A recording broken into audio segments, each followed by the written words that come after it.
Hello everyone and welcome to my presentation in PDP module. My name is Mohammed Beda and today I will be presenting my action plan for the next 2 years in order to be accepted as a coach for Carlisle Team Academy, Football Academy.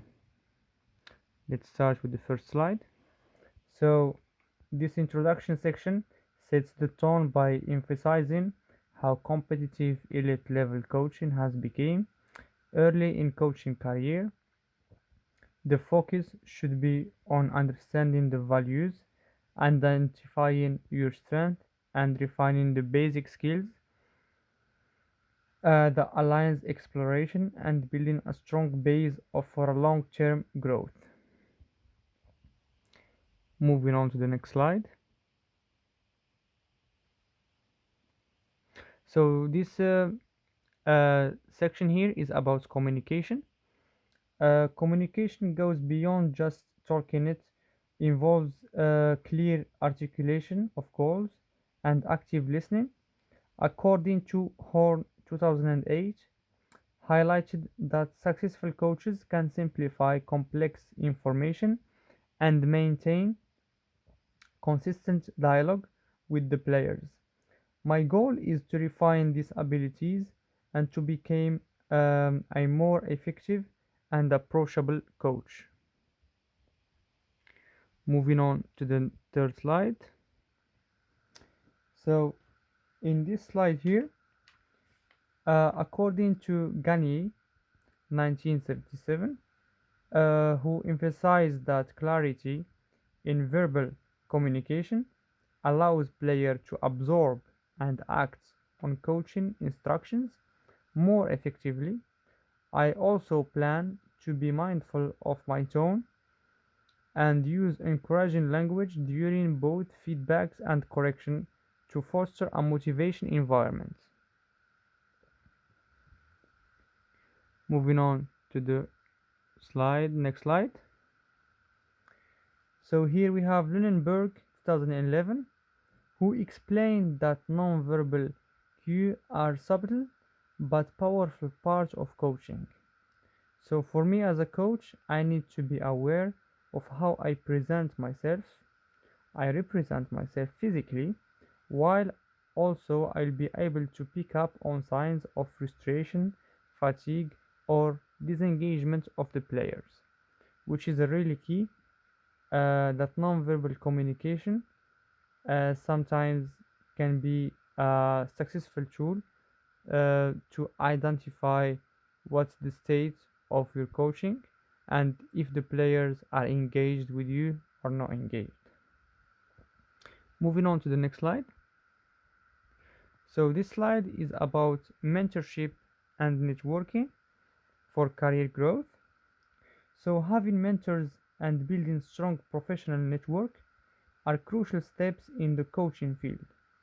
They offer support, provide a career guidance, and also create access to opportunities that might not be publicly advertised. Yeah. Also, I plan to engage actively with the coaching community and seek regular feedbacks from experienced professionals.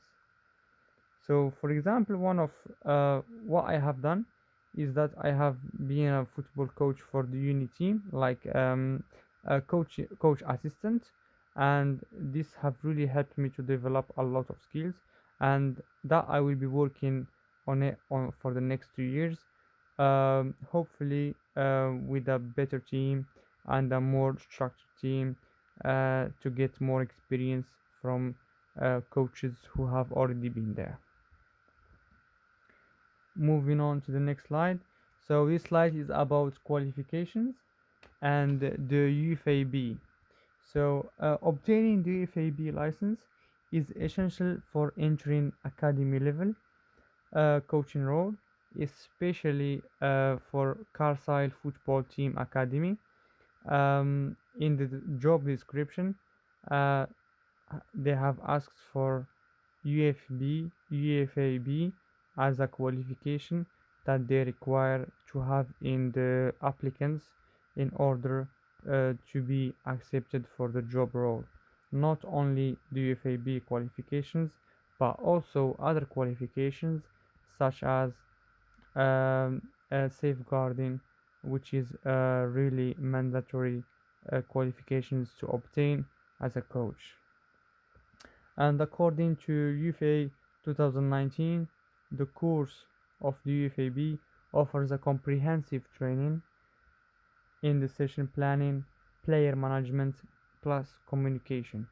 So for me, before I move to UFAB, I should go for UFAC first and spend couple of months practicing what I have learned from the UFAC. Then I will be allowed to engage and be allowed to apply for a course for the UFAB. Moving on to the next slide. So the theory without practice is incomplete.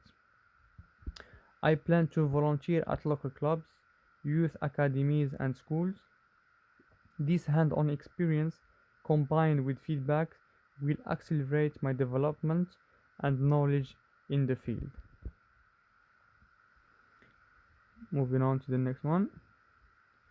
So, here, according to Ford 2009, who pointed that of the importance of cognitive skills in decision making and performance. So I will be designing drills that force players to evaluate situations, make strategic choices, and respond quickly, which is a really key point for especially working with children under 18, and it's a key skill that they have to learn at that certain age. So sometimes we can see it as a lack even for professional players, but developing the skill of responding quickly and making the decision making in a shorter time, in a quicker time, that would really help them to develop and be one of the elite players in the future. Moving on to the next one. So this slide is about fostering emotional resilience in players. Uh, According to Gold and Woodry 1994, who emphasized how psychological support enhance athletic performance, I aim to help players understand that setbacks are part of learning process, and through constructive feedback and emotional support, the players can grow stronger. Moving on to the last slide here we have is that I will use these experiences to explore different styles of play, coaching strategies, and development approaches, beside time management and team dynamic, which is really key point to work on, especially time management and team dynamics. Especially we are not working like 1v1 or working like on in a single sport where all the focus and all the work goes towards one player and focus on one player, uh, while in a team sport you have to focus on you may have like 20 players who you have to focus on all of them and make them as one coherent and cohesion in the team. Thank you for listening, and this is my bibliography.